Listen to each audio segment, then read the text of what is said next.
Today we're meeting in Geneva for the first time with the new advisory committee, which will accompany what is now the disaster displacement platform, which picks up from where the Nansen initiative had left off, namely the challenge of strengthening protection for people displaced by disasters and climate change across borders, and also to look at addressing some of the risks that could reduce the number and also the scale of displacement arising from natural disasters.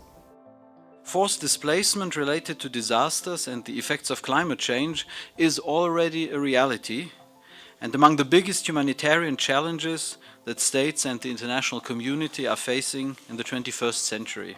Today, I'm really thrilled that we're having this very fruitful discussion about disaster displacement, because it's a real issue for Pacific Island countries. For example, in Tuvalu, which is a low-lying atoll country near the equator, over 50% of the population of the country were displaced as a result of storm surge associated with an intense tropical cyclone.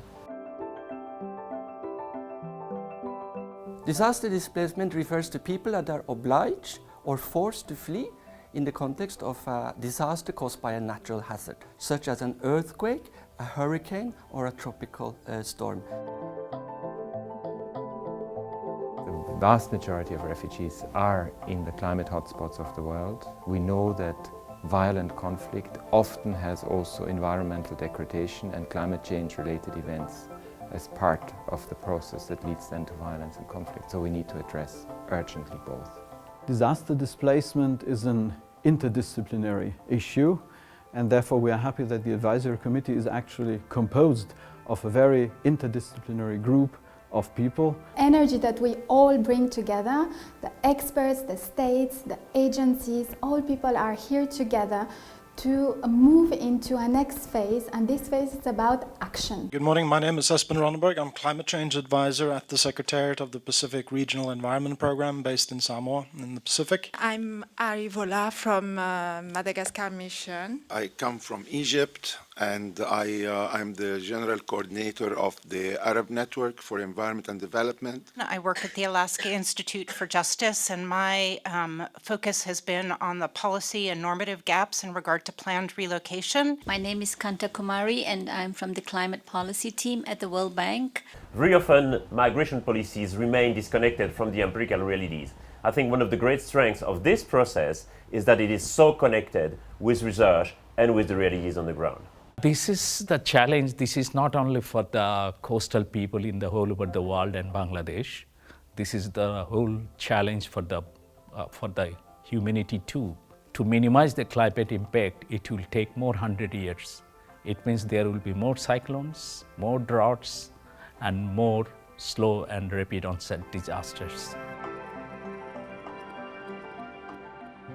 People displaced in the context of disasters and adverse effects of climate change are not refugees as defined by international law. That's why when they have to flee across a border, their status is very unclear. This is a gap, and it's a gap that needs to be addressed.